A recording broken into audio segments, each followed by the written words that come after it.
Di video kali ini selain saya akan tampilkan hasil investasi saya di reksadana pasar uang syariah, jadi saya pribadi sudah hampir 2 tahunan ya berinvestasi di reksadana syariah ini. Jadi untuk keuntungan seperti apa nanti ya di akhir video saya akan tampilkan. Dan di sini saya akan bandingkan juga ya perbedaan antara reksadana syariah dengan reksadana konvensional. Jadi untuk yang pertama, yang pastinya ya reksadana pasar uang kan reksadana yang paling aman. Jadi tingkat resikonya ini resiko rendah. Jadi grafiknya ini stabil naik. Jadi kalau reksadana lain ya jangan harap grafiknya selalu stabil naik. Jadi ada yang naik turun ya, misalnya di reksadana saham. Nah di sini saya akan perlihatkan untuk grafik dari reksadana yang lainnya biar kalian tahu kalau reksadana yang paling aman itu ya reksadana pasar uang. Jadi yang warna biru ini grafik reksadana pasar uang. Mau syariah konvensional juga sama ya, grafiknya stabil naik. Nah yang warna hijau ini reksadana saham. Jadi grafiknya itu naik turun. Jadi resikonya ya lebih tinggi di reksadana saham ini. Jadi dia pernah turun sampai 45 bahkan sampai 60% ya kalau di reksadana saham. Jadi yang pertama tentang reksadana syariah. Jadi syarat reksadana syariah ya atau yang membedakan reksadana syariah dengan konvensional. Jadi kalau reksadana syariah ini sudah mendapatkan fatwa ya dari DSN MUI dan diawasi juga oleh Dewan Pengawas Syariah. Jadi sudah diawasi dan juga mendapatkan fatwa. Kemudian yang kedua ini ada pembersihan atau cleansing ya kekayaan reksadana syariah dari unsur non halal. Jadi kalau menurut saya ini gampangnya itu misal kita investasi di reksadana saham, jadi kan ada saham-saham yang syariah dan yang non syariah ya. Jadi kalau reksadana syariah ya diinvestasikannya ke saham-saham syariah. Jadi misal saham-saham perbankan yang konvensional, kemudian perusahaan rokok, perusahaan bir yaitu nggak masuk ke list saham syariah. Nah kalau di reksadana pasar uang kalian bisa lihat detail isi dari reksadana pasar uang di bagian bawah sendiri ya. Kalau di aplikasi Bibit kalian bisa scroll. Nah di sini ada bagian fun fact sheet dan juga prospektus. Jadi kalau fun fact sheet ini tampilannya seperti ini ya. Jadi ini diupdate setiap bulan. Jadi cuma ya seperti ini. Jadi isinya obligasi efek terbesar, kemudian kebijakan investasi dan lain-lain. Kalau untuk produk yang konvensional di sini produk konvensional. Nah di sini ada deposito dari Bank Jabar Banten Syariah. Kemudian deposito dari Bank HSBC dan deposito dari Bank MNC. Nah di sini saya akan bandingkannya untuk di bagian prospektus. Jadi biar lebih jelas. Jadi kalau prospektus itu tampilannya seperti ini ya. Jadi ada banyak sekali halaman ya. Jadi sampai 90 halaman. Ini untuk produk yang konvensional ya, Sukor Invest Money Market Fund. Dan yang ini untuk produk yang syariah, Sukor Invest Syariah Money Market Fund. Jadi kalau kita bandingkan secara kinerja reksadana Sukor Invest Money Market Fund dengan yang syariah. Nah ini, jadi memang salah kinerja masih bagusan yang konvensional ya. Jadi yang konvensional bisa untung 4,69% per tahun.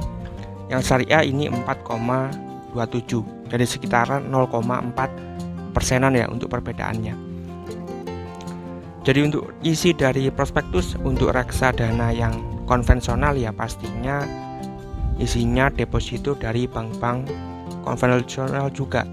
Misalnya dari Bank BNI, kemudian Bank Jabar Banten Syariah atau Bank Jabar Banten, Bank Pembangunan Daerah Banten, kemudian sampai yang bawah sendiri ini ada Bank Jabar Banten ya, Bank Jago juga ada.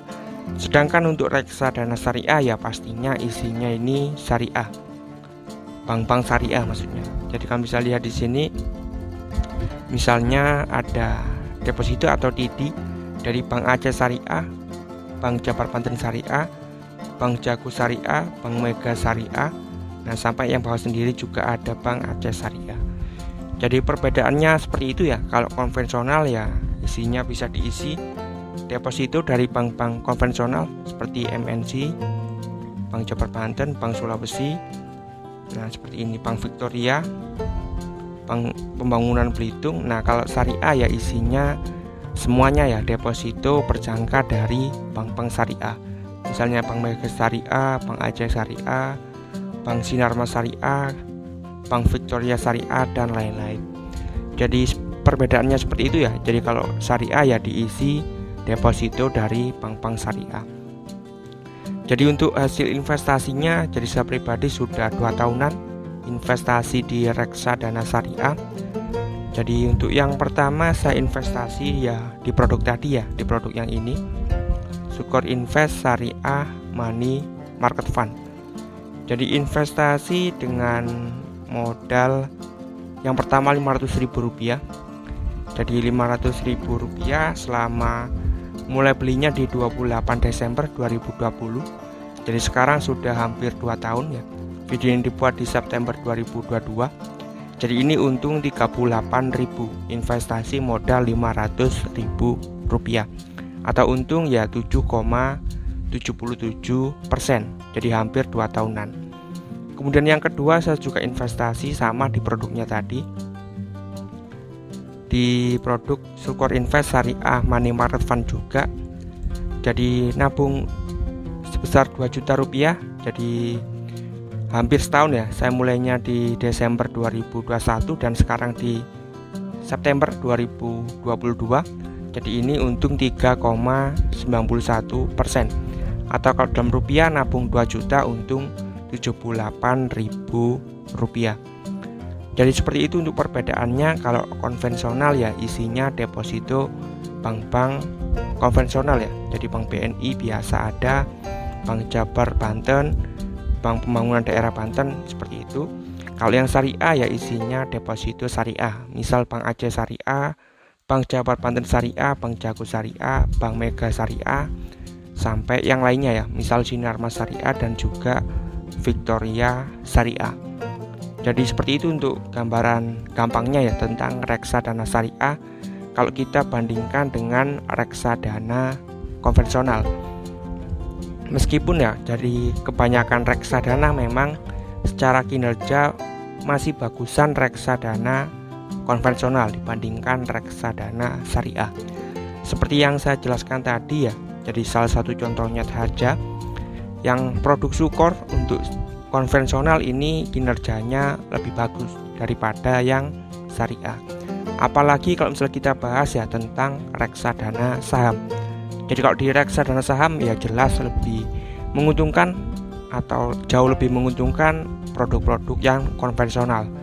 Karena bisa diisi dengan bank-bank konvensional ya yang istilahnya labanya ini besar-besar. Misalnya Bank BRI, kemudian Bank BCA. Kalau misalnya kita lihat ya secara misalnya 10 tahun terakhir itu kan grafiknya itu sangat stabil ya untuk bank-bank konvensional. Misalnya Bank BRI, saya akan ketikkan ya di sini Bank BRI. Jadi memang seperti itu untuk reksadana atau di reksadana saham justru memang lebih menguntungkan kalau kita investasinya itu di reksadana konvensional. Kalau misal kita Bank BRI ya kita ambil misal maksimal. Nah ini grafiknya ini sangat selalu naik ya. Berbeda dengan misal kita ambil saham-saham yang syariah misal Telkom, grafiknya nggak senaik seperti BRI.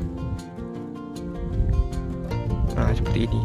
Jadi ada stagnannya. Kalau di bank kan stabil mengalami kenaikan. Tapi kalau di pasar uang atau di obligasi ya nggak seberapa jauh ya untuk perbandingannya.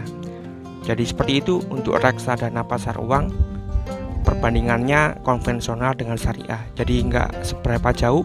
Kalau bisa lihat di sini dalam 1 tahun rata-ratanya ya kalau konvensional sampai 4,69, di syariah 4,2.